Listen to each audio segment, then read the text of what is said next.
Good day, everyone, and welcome to another episode of Realities Unlocked. I'm your moderator, Rafael Yustanciado, and today we're diving into a topic that every student thinks about, fears and anticipates life after graduation. What really happens after the pomp, the celebrations, and the pictures? That's what we're unpacking today. Joining me is our host, Asnawi Renz A. Kamid. Renz, it's great to have you here.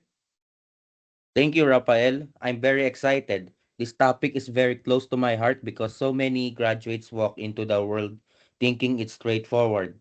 Study, graduate, get a job, live happily ever after. But reality is far more nuanced, and that's why we've gathered some incredible professionals to give our listeners the real picture. Exactly. So let me introduce our panel of experts, each bringing unique insights from their experience. Javer S. Alia, financial advisor, helping graduates manage their money from day one. Carl Nigel P. Buminlag, career strategist, specializing in early career transitions. Japet F. Lamera, mental health advocate, experience in guiding young adults through emotional challenges. John Lloyd Osaliba, HR practitioner, providing perspective on workplace realities. Denzel L. Visda, public servant and trainer, guiding young professionals in skills development. And lastly, John Lloyd Razonable, graduate scholar, offering perspective for those pursuing further studies. Thank you all for joining us. Let's let's start with the most pressing question. What actually happens after graduation? Not the fun part, the real first few months when excitement fades. Jaber, from a financial perspective, what surprises new graduates? Thanks, Renz. Honestly, it starts with the first paycheck. Graduates expect the full salary they were promised, but suddenly they see deductions for taxes, contributions, transportation, and daily expenses. Many feel a sudden, wow, adulthood is expensive. It's a shock and it makes budgeting essential from the start. Absolutely. And not just budgeting, prioritizing becomes crucial. Nigel, from a career standpoint, what surprises new graduates? Many graduate expects their jobs to be perfect, aligned with their degree and career dreams, but in reality, the first role is often entry level. Temporarily or not directly related, and that's completely normal. Career growth is journey, not straight line, and adaptability is the key. So, Japet, how does this reality affect mental health? It's actually one of the biggest challenges. Many graduates feel lost or even anxious when life doesn't match their expectations. And with social media, it's easy to compare yourself to others. One graduate may feel like they're falling behind when peers appears to be progressing faster. Accepting to your own timeline is critical. That's so true. Comparison can be toxic. John Lloyd from HR. What are some workplace surprises graduates encounter from John Lloyd Saliba? Employers care about attitude more than perfection.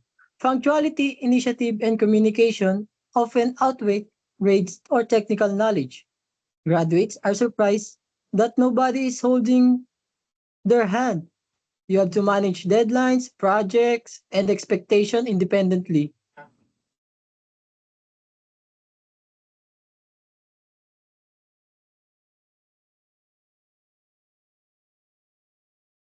So, can we hear from Denzel?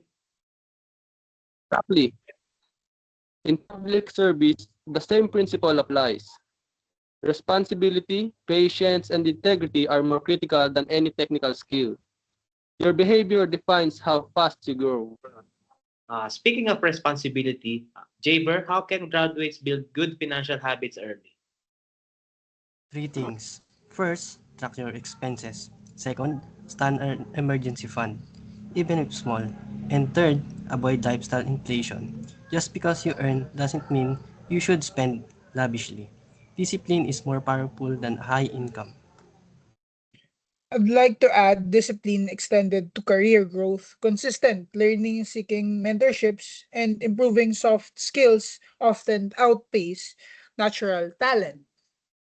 Japet, The pressure to succeed quickly can be overwhelming. How should graduates cope emotionally? Um, be patient with yourself.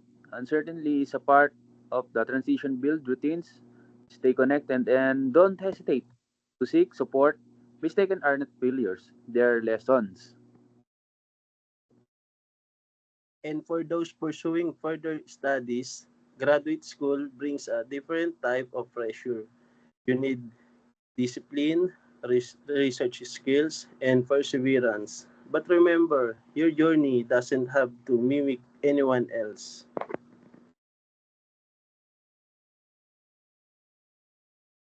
And don't panic when your path isn't linear. Early adulthood is a series of adjustments. What matters is steady movement.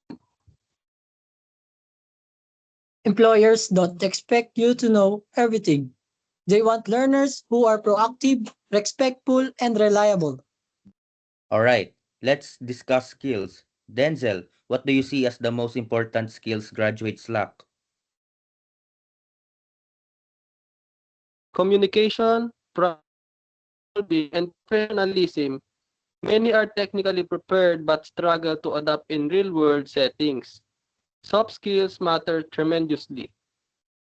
And soft skills improve with practice. You don't need perfection, just willingness to grow and learn.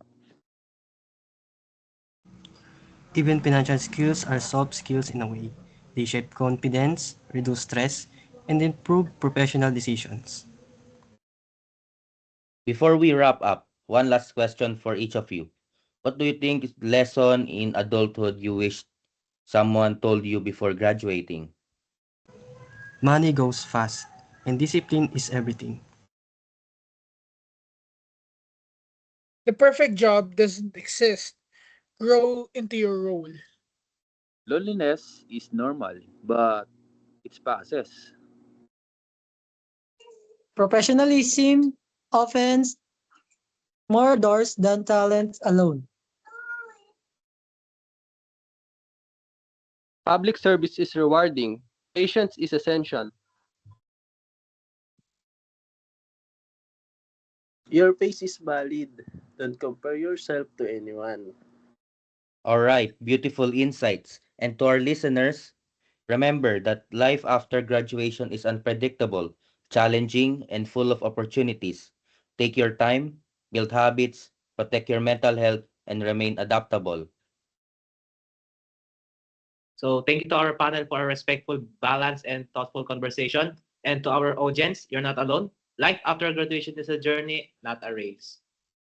This has been Life After Graduation, What No One Tells You. Thank you for listening, and we hope you live with clarity, inspiration, and confidence. So, thank you everyone for listening.